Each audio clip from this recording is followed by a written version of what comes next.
Prithvi Shantirantariksha Shantir Dyav Shantir Disha Shantiravantara Disha Shantiragni Shantir Vayu Shantiraditya Shantir Chandrama Shantir Nakshatrani Shantirapa Shantiroshadaya Shantir Vanaspataya Shantir Gau Shantiraja Shantirashva Shantir Purusha Shantir Brahma Shantir Brahmana Shantir Shantireva Shanti Shantir Me Astu Shantihi. May there be peace on earth and in the sky. May there be peace in the water and in all directions. May there be peace in the plants, in the trees, and in animals. May there be peace in the hearts of all beings. May there be peace in everyone and in everything. Sarvetra Sukhinas Santu, Sarve Santu Niramayaha, Sarve Bhadrani Pashyantu, Ma Kaschit Dukha Bhag Bhavet, Sarvastaratu Durgani, Sarvo Bhadrani Pashyatu, Sarvas Sadbuddhimapnotu, Sarvas Sarvatra Nandatu. May all be happy and healthy. May all see what is good, and may no one experience misery. May all overcome their obstacles and acquire good tendencies. May people everywhere find joy and fulfillment.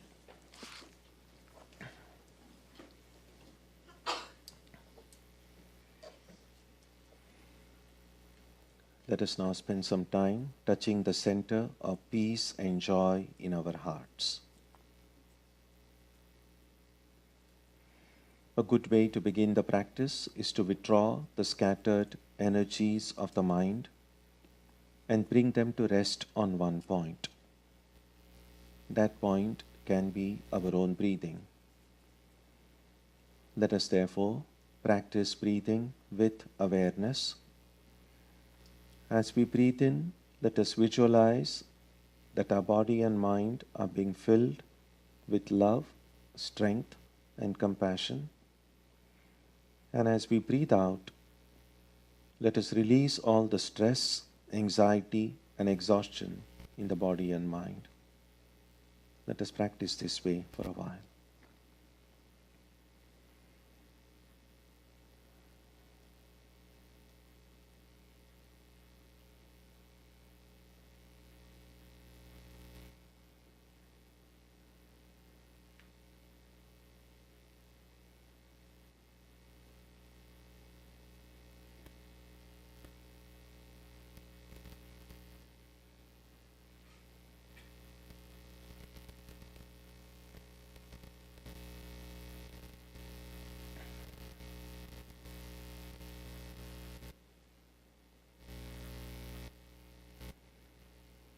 Let us now turn our attention to the region of our heart.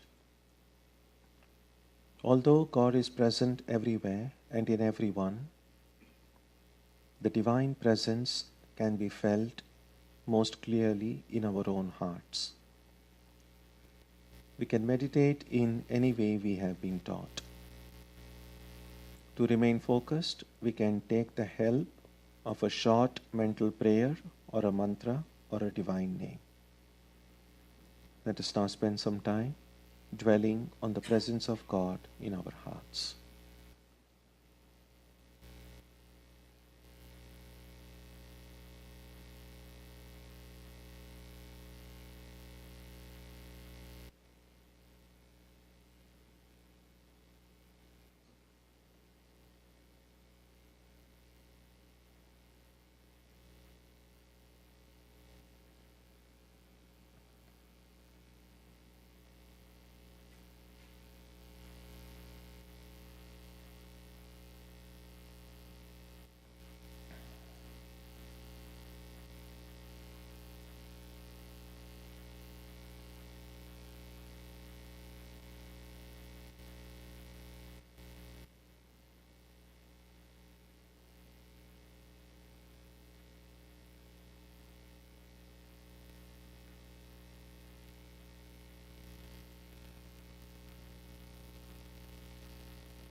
Shanti Shanti Shanti Harihi Om.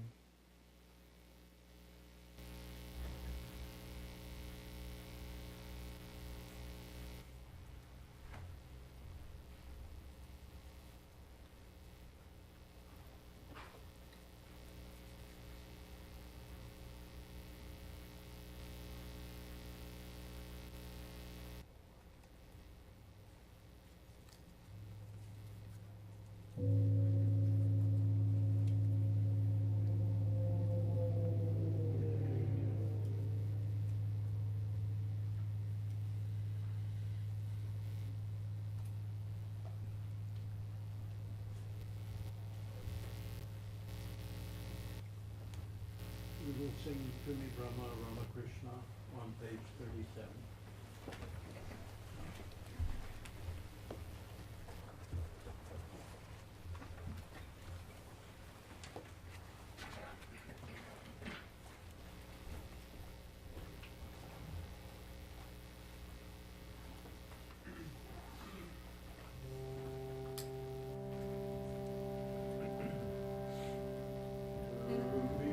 Rama Rama Krishna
Asatoma Satkamaya Tamasoma Jyotirgamaya Mrityorma Amritam Gamaya Aviravirmageti Rudrayatte Dakshinam Mukham Tenamam Pahi Nityam.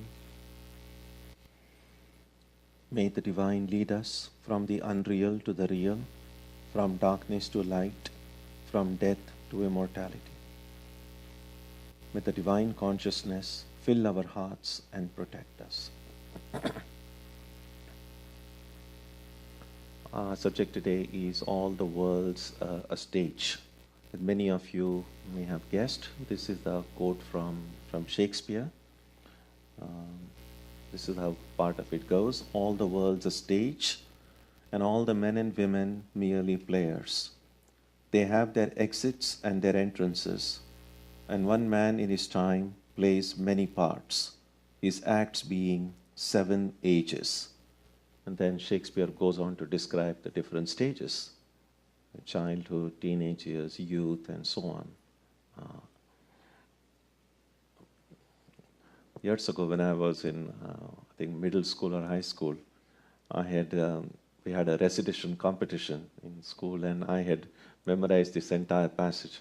And so it brings back old memories.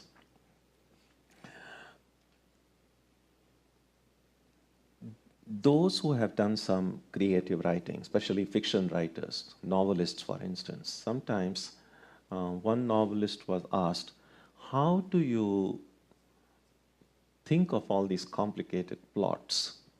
How does this idea come? And the novelist said, there's a germ of an idea, but then he says all the characters in the story become very real. And I actually see them in front of me. And I just hear what they are saying, and I'm just noting down what I see. So for the reader, it might be fiction, but when the novelist is writing, for that novelist, it's a very real. And some of these great writings, we know, have acquired a life of their own.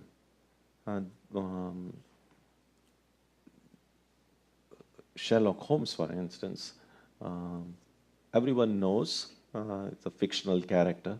The address, it's also fictional, but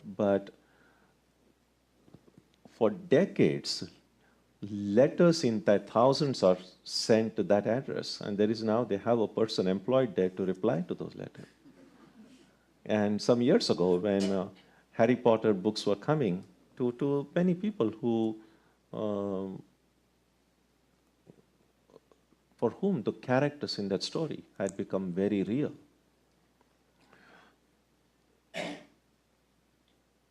The same thing can happen with good actors as well. Good actors become those who act in plays or act in movies. They get so immersed in the role that they are playing that as long as they are playing their role, they forget their identity.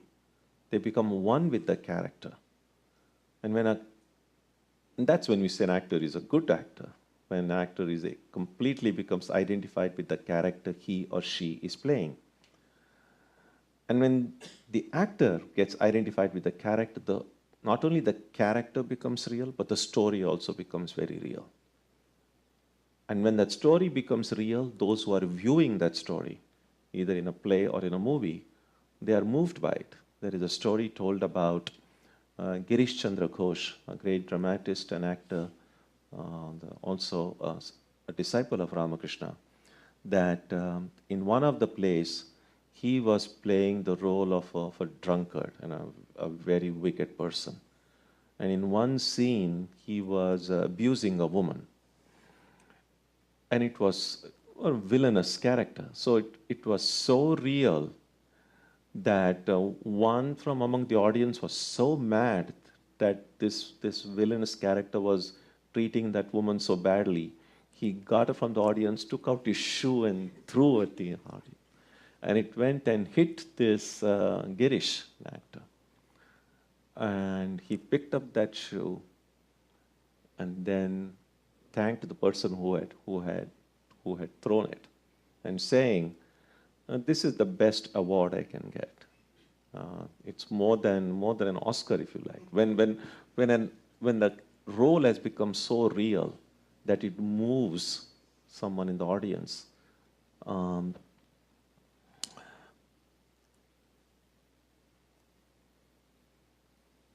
Now that is something similar seems to have happened to all of us. The world that we all live in Vedanta we kind of put it tentatively, but for most people, when we say, "Oh, the world has become real," people would think, "What are we saying?" Because the world is real for most of us. And the world that we see has become real because that is how we have been experiencing it right from birth. As far back as we can see, we don't even think about the world becoming real. We just think, well, this is real. Because that's been our experience. And if the world is real, I'm part of the world, and a part of this reality around us. Now, one of the challenges that religious thinking has always presented is, how does this world come about? And often we trace the origin of the world to some source, and that source, popularly, we just call that source God. So this way of thinking of how all this has come, this creation, the process of creation, how did it all happen? And the honest answer to that question is, no one knows how it happened. And yet, that's the kind of question that comes to the mind. And when we have to find an answer to a question for which we don't really have an answer, but which is still a part of our experience, then the kind of answers that emerge from it often get called by the term myths. So there are these creation myths. A myth is a story. There is no way to verify whether that story is what actually happened. But oftentimes, that does not mean that the myths are stories that need to be just dismissed as just tales. Because a lot of these myths convey profound truths, even though we may never be able to verify whether those myths actually occurred. So sometimes these myths are accepted as historical, very often as allegorical. And of course, the most well-known among the stories is, of course, the story of Adam and Eve, how God presented this first pair of human beings put them in paradise, often called the Garden of Eden, how they were told that they had everything in the garden was for their benefit. They could do whatever they want, except don't eat the fruits of one tree. Now, if you want somebody to do something, tell them don't do it. And I think I think Adam and Eve kind of led the way, so the kind of a trait that had descended to all of us human beings. And so, of course, they went and ate the fruit of the tree.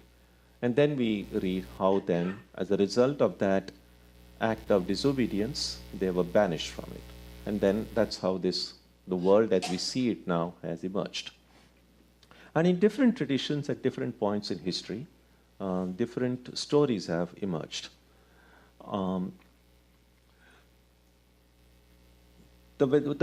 What story does Vedanta have about this world? And Swami Vivekananda briefly referred to it in the talk that he gave at the Parliament of Religions, which is now in many parts of the world, they are celebrating the 125th anniversary of the Parliament, Chicago Parliament, which was held in 1893. So there Swami Vivekananda pointed out that the answer to that question, how this has come, is I don't know. And when we say I don't know, that is an affirmation of our ignorance. It's a little bit like saying, when I go to sleep and I start dreaming, well, from where did this dream world come? Well, I don't know. The only thing we know essential for us to dream is that I'm asleep. I mean, forgetting daydreams aside, but even daydream, we cannot daydream if we are simultaneously aware of what's going on. We have to be absent in order to be present somewhere else.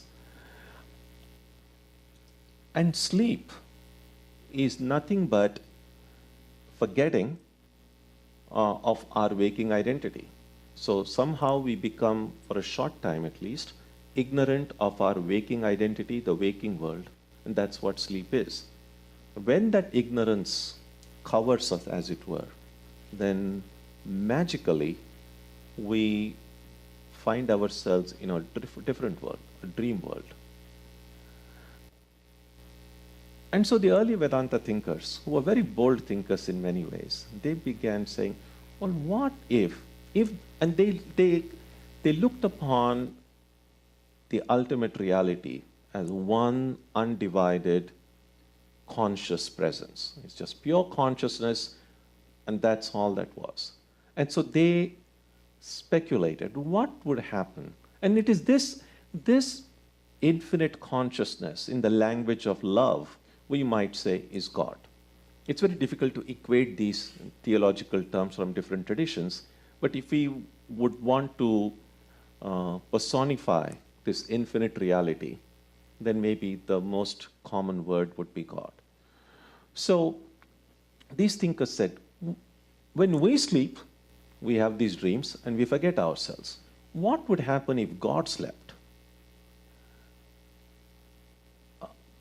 Now, if God is consciousness and sleeping means being unconscious, so it's like asking, how will consciousness become unconscious? Which is really ridiculous. And so it seems impossible, but we know it just seems equally impossible that I can be just lying in my bed and then next moment I find myself in the Bahamas, like in my dream world. But not really, but apparently. So just as something may not be possible really, but may be possible apparently. So God really doesn't sleep. At least we cannot think of God or consciousness falling asleep. But apparently, well, what would happen if apparently God slept? Exactly what would happen, at least in our way of thinking. So when I sleep, I forget myself, and I have this dream, and in the dream I see myself. So think about it this way. When we dream,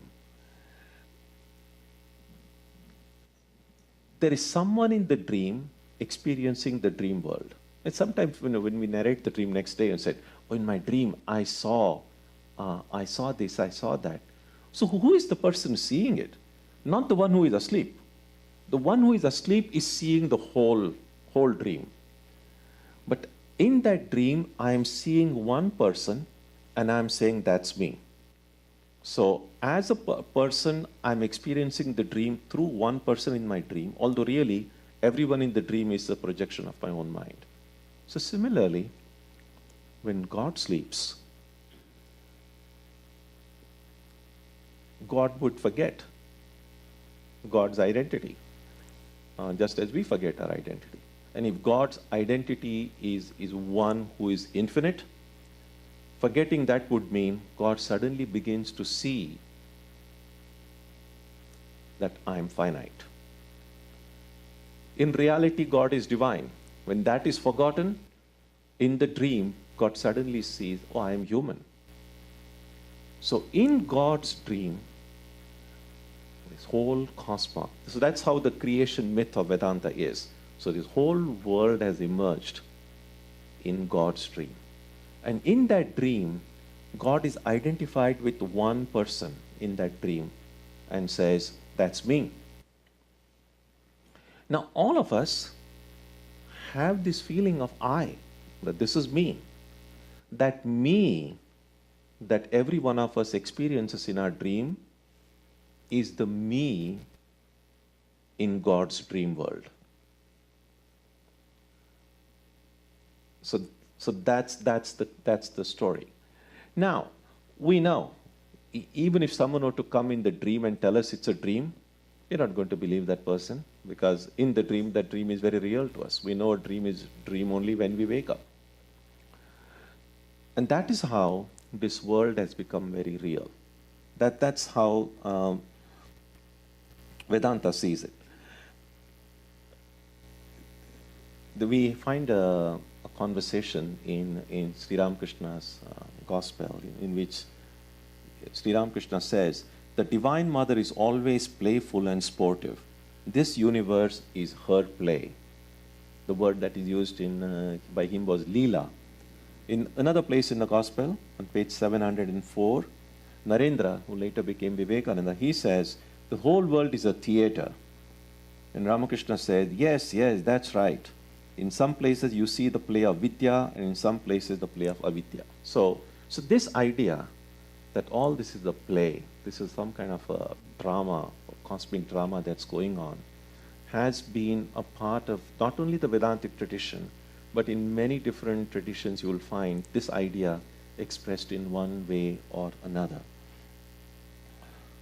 And so when it is said this universe is the Divine Mother's play or God's play, and we say, well, then if it's God's play, who are the players? And the answer, as I said earlier, is God alone is the player. Once Ramakrishna said this, oh, it's all God's play, and one of the people present there said, oh, yeah, God is playing and the rest of us are suffering here. And then Ramakrishna said, but who are you? And that's the idea. If it is God's play, what is really meant is it's a dream that God is having. And everyone and everything in God's dream is a projection of God's mind. Just like everyone in my dream is a projection of my mind, everyone in this cosmic dream is a projection of God's mind. In reality, therefore, everyone, everything is really God himself or herself. So if anyone is suffering, God is suffering. If anyone is enjoying, God is enjoying. The problem is that I have begun to see this dream as so real that the one who is dreaming it, that person is forgotten. And suddenly I have become this one little being in this multitude of beings in the world, and everything is now, I'm affected by it.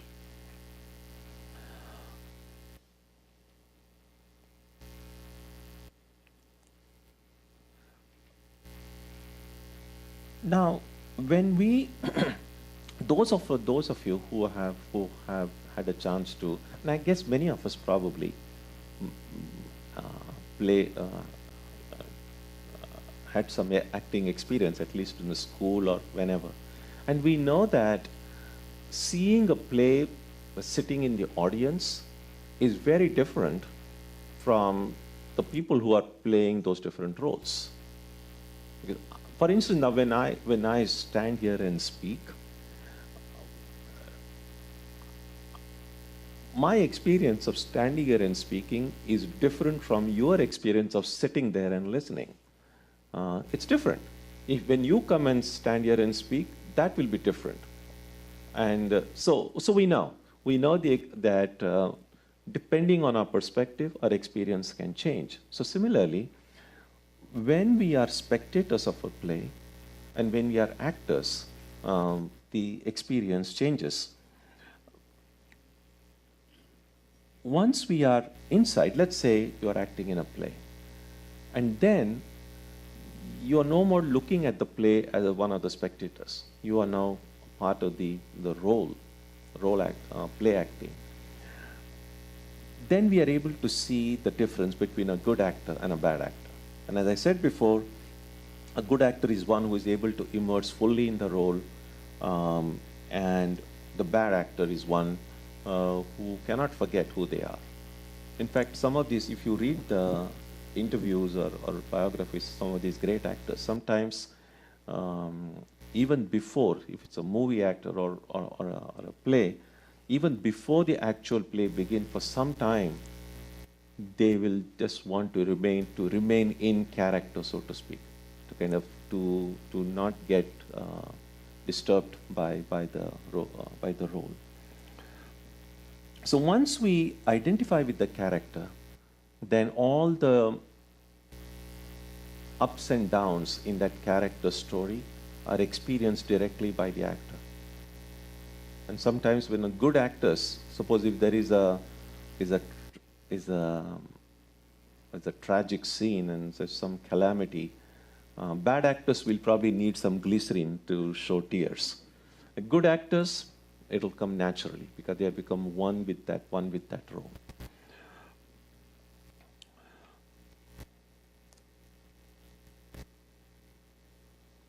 Now, sometimes when especially in movies, not so much in plays, those who are acting in several different movies at the same time, as some of these very big and popular stars seem to do, you can imagine if they really want to be good actors, how much stressful it might be to take upon themselves these different roles from different stories and kind of go in and out of them.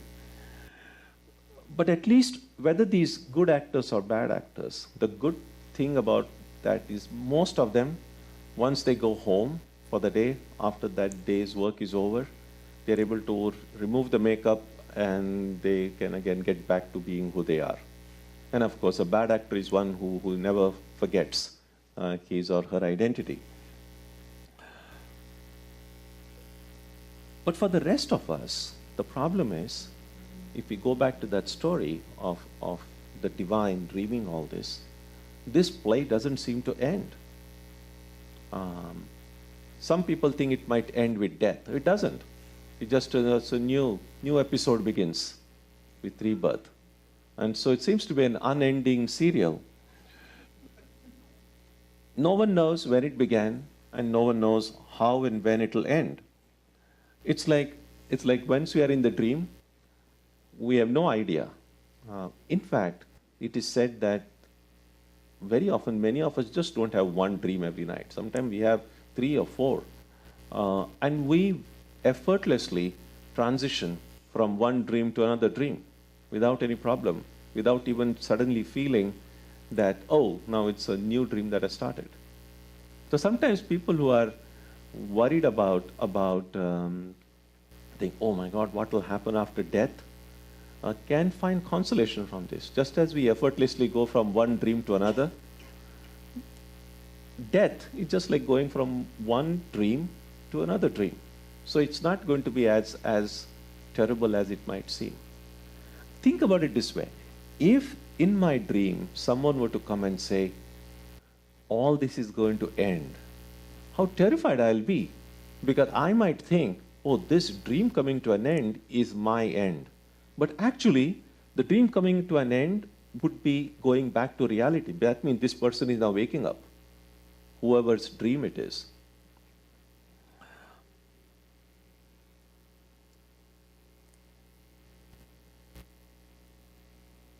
Although we sometimes distinguish between the 3 states that we pass through, waking, dream, and deep sleep, and in that way of thinking, dream appears to be one of the 3 states that we have. When we think about it deeply, we might see things a little bit differently. If dream means seeing something which is not really there, or seeing a distorted perception, because we see things in dreams often which have no correlation with what's going on in the waking world. If that's what dream means, then we probably are not just seeing one dream. So for advanced students in Vedanta, the Upanishad says there are not 3 states, there are just 2 states. That is dream and waking up. That's it. And so they say there are 3 kinds of dreams: the waking dream, the dream, and the deep sleep dream. Because in none of these 3 states we are seeing reality as it is.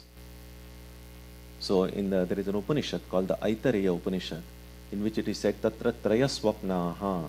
There are three kinds of dreams.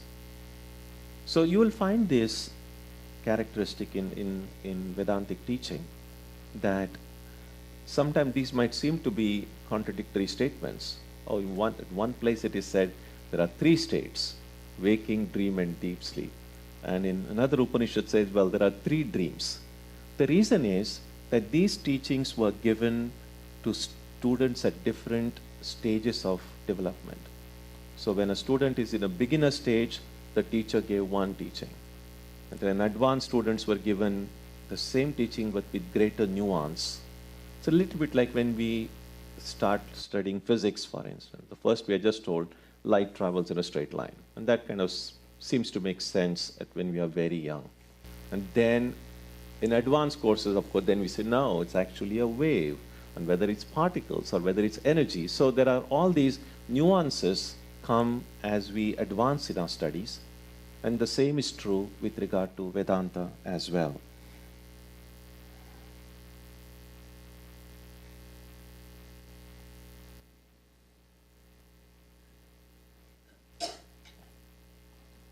Now, those who want to be professional actors obviously would want to know how to act well, how to be good actors. And there are academies for teaching good acting. And we know that when someone is a good actor, they get more roles, there's more demand for them, and they will be in acting business for a long time. But suppose someone is a bad actor, then of course nobody wants a bad actor, and so quickly they are going to be laid off. They're going to say, okay, just go and watch the play if you want, but we don't want you here anymore. And it might seem to us that it is easy if we don't work hard to improve our quality of acting, then we'll be bad actors. So we need effort to become good actors. But if we don't pay attention, if we are careless about the role, then we'll be bad actors. Now in this cosmic drama, just the opposite has happened. Everything is very opposite really, because it's very bizarre. Everything is really doesn't make sense.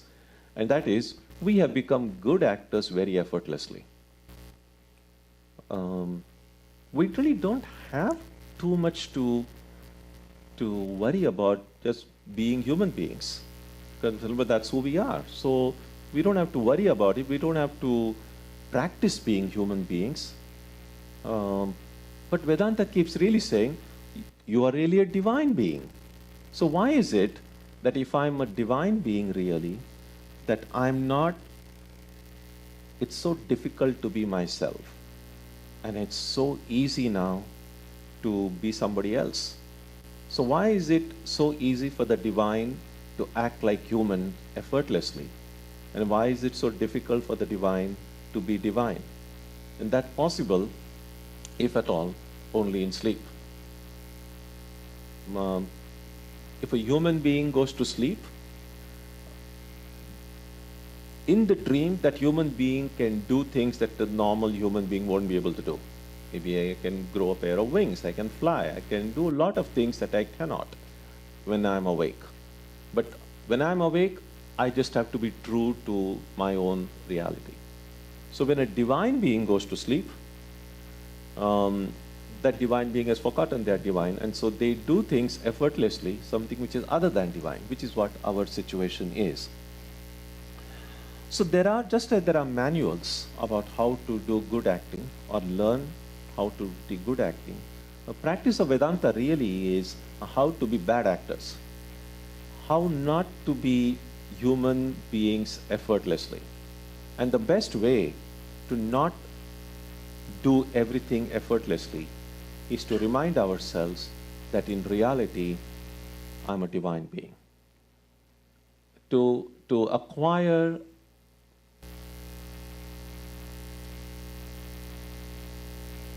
what Ramakrishna called the ripe ego.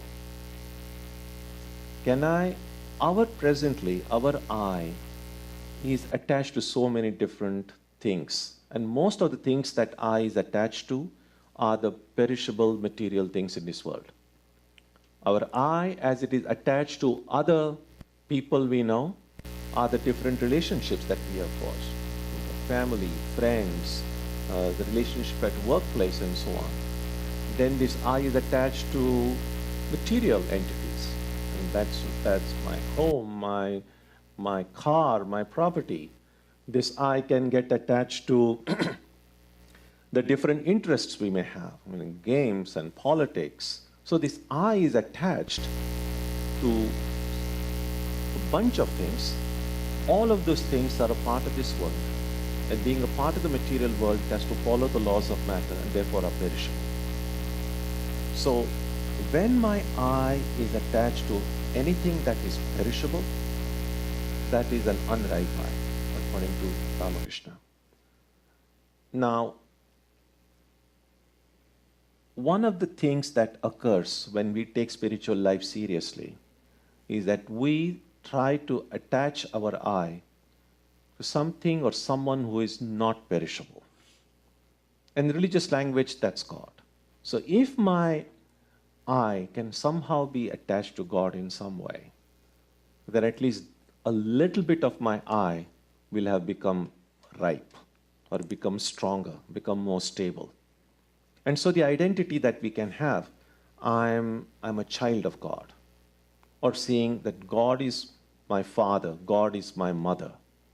So this I then, it still is probably has all these attachments, but in addition to all the attachments we have, I'm also trying to find some link of this I with the divine being. And philosophically, of course, if you don't want to make it a theistic relationship, then people have seen that, well, I am a part of God. I'm a part of the infinite. And a non-dualistic reading will be, I'm one with the infinite. But there is always this I attaching itself to something larger, something bigger, something not a part of the material world.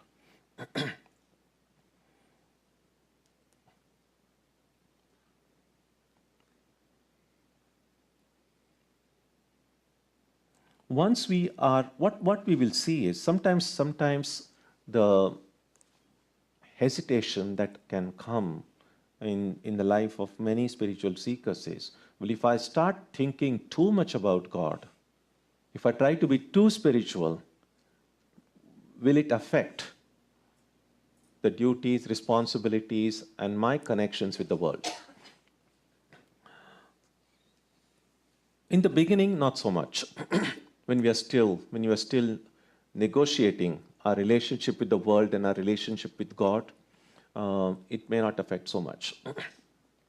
But when we make some progress in spiritual life,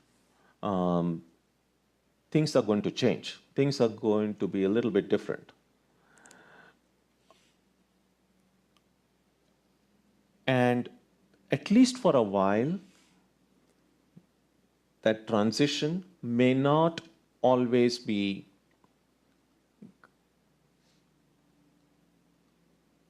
as smooth as we would like it to be.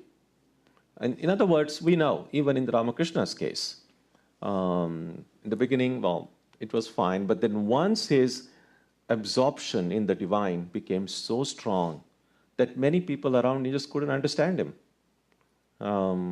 Some people thought he was just crazy.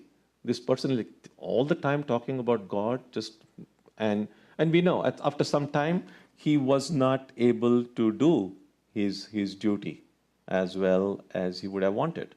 Not because he didn't want to, but when he started seeing God everywhere, then it was difficult to do. But in the long run, we saw it didn't hurt him. So yes, some things will change in our life. When the more our identity gets connected with the divine, the more we become bad actors. Other good actors are just going to say, oh, there's something wrong with this person. He's no longer acting so well. Well, that's not exactly what they will say, but they will think, well, this person is different. They sometimes say that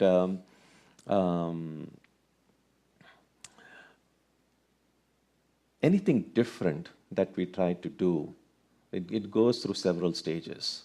In the beginning, usually there is strong opposition. And after some time, and some people just get frightened by the opposition and just kind of say, okay, let me not try to do anything different. They say, and this is not what I want to dwell too much time on, but very briefly, I like to mention that when we speak about a free society, that we are free here, as opposed to some parts of the world where there is not freedom. The society, there are a lot of controls and constraints upon societies. Sure, that's granted, that in a democratic setup, everyone is free, and we are more free in some ways than some parts of the world where there is a tight, say, government control or a societal control over people. But it's good to recognize that even in societies which see themselves as free, that everyone is free, there is, in fact, an invisible control mechanism. And just because it's invisible, it's somewhat more dangerous in some ways, because we are not even aware of it. And that control mechanism in many even free societies in the world today is what we might call a social conformism, conforming to what people around expect me to do, conforming to what society wants me to do. And the counterculture that came in the 70s, 60s, and 70s was actually a reaction to that form of conformism. That no, we are going to do things differently. Why should anyone tell us? And while it started with tremendous idealism. Unfortunately, because it didn't have enough, how would I say? But it could have been better if there were forces which could have guided it in a more positive direction. It did get frittered away a little bit because there was this intense idealism without some guidance about where that idealism should in what direction it should move. But that's what social conformism can do. And so a sincere spiritual seeker is one who is refusing to conform to the demands of the society around. It's not a written rule. I mean, you have rules about how fast you can drive on a road, but no one is really telling you that, oh, you should always think you're a human being. Nobody's really saying that, but that's what the society expects of us. That's what we have been grown up thinking. And so if someone says, no, I'm not really human, I'm really divine, and my real nature is infinite, I'm immortal, of course it's not going to go well with the people. They're just going to say, what's wrong with you? Unless they're reading Vedanta books, of course. So there is opposition. And if you still continue with faith and whatever you believe is, this is right, that opposition can then go with indifference. Oh, then there'll be ridicule. People will make fun. And if someone still holds their ground, stands their ground, and then ultimately there'll be just indifference. And people will say, oh, just leave that person alone. He's just useless. And then most spiritual seekers then will have no difficulty. They can then continue what they're doing. Now, that might seem as if then you get isolated from all. Not necessarily. And that's what spiritual communities are for. And that is what you'll find, that you are not the only one who is trying to think about the world, think about yourself in a different way. Then you will find that there are other people. The number may be small. It's possible that you might lose a few of your friends, but you will gain some new friends who share your ideals, who share your views. So if someone is too afraid of change in life, then it will be very difficult for them to forge their way ahead. It will be very difficult for them to think outside the box, so to speak. But if one is courageous, if one, again, nowhere does Vedanta say that accept anything blindly or accept anything. There is no dogma, there is no this thing. It just says, this is one way of thinking. If it makes sense to you, think about it this way and find out for yourself that everything is very experiential, that this is what people before us have experienced, this is what they did, this is what they experienced. If you like the idea, if it makes sense, do it yourself, and you will also experience the same thing. So that's the challenge that these Vedanta mystics have put before us, that this is the way, this is what you can expect, and then those who are brave, those who are courageous can forge that way. So what happens then? If one refuses to continue playing in this cosmic drama, and then we become bad actors, and finally, well, the producer and director of this play is God, of course, and God says, you are no good for this play of mine. Go and sit in the audience and watch if you want. And that's what the Jivan Muktas, those who see as liberated, do. They are part of it. I mean, they're still sitting in the theater. They're watching the play, but they are just witnesses. They're enjoying it. And as a witness, you can enjoy.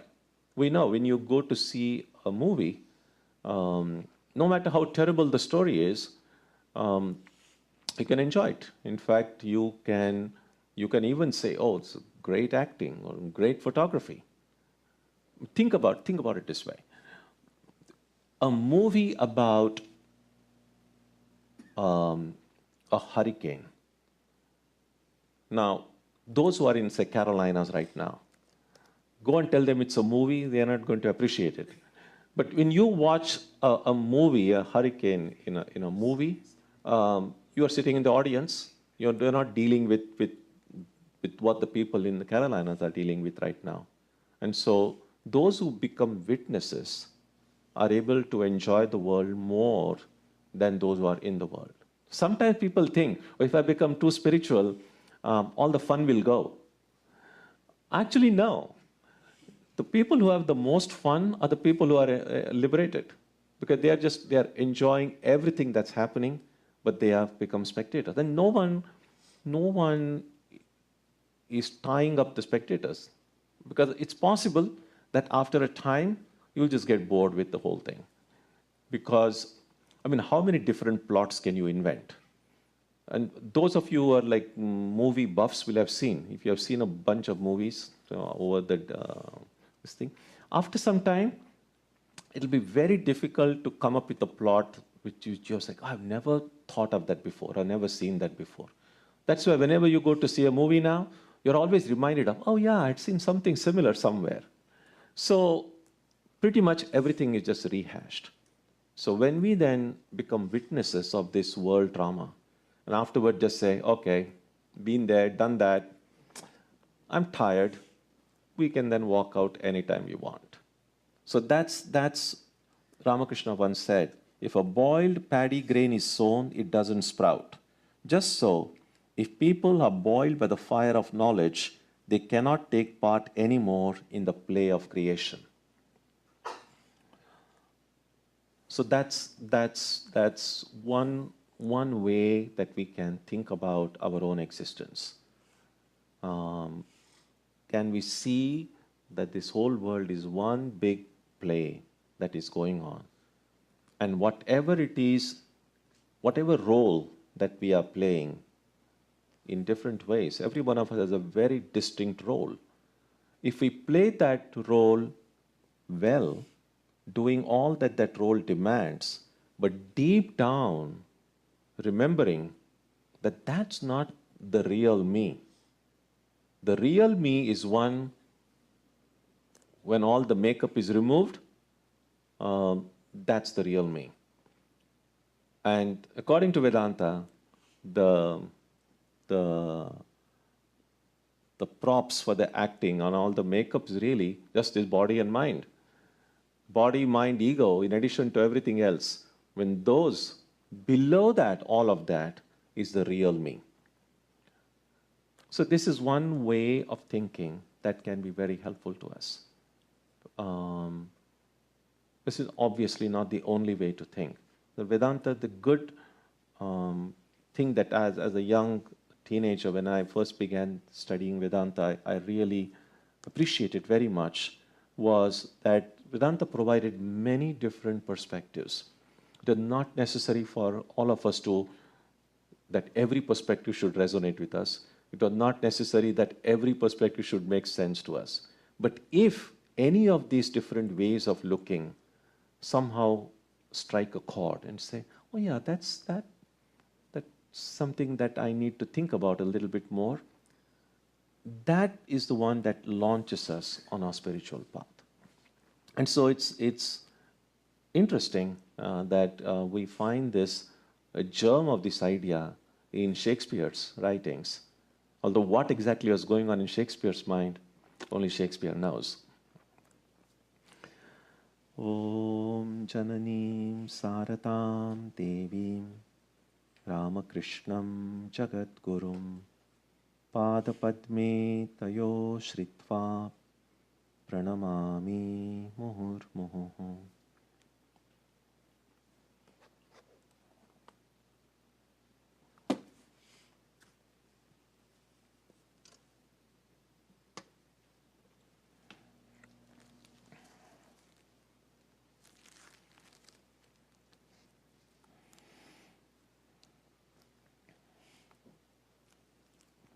Next Sunday, our subject will be, Are All Religions the Same? On Wednesday, we'll continue with the study of Kathopanishad, and on Tuesday and Saturday, Arati and meditation will also continue as usual. Let's conclude with a prayer, page 3.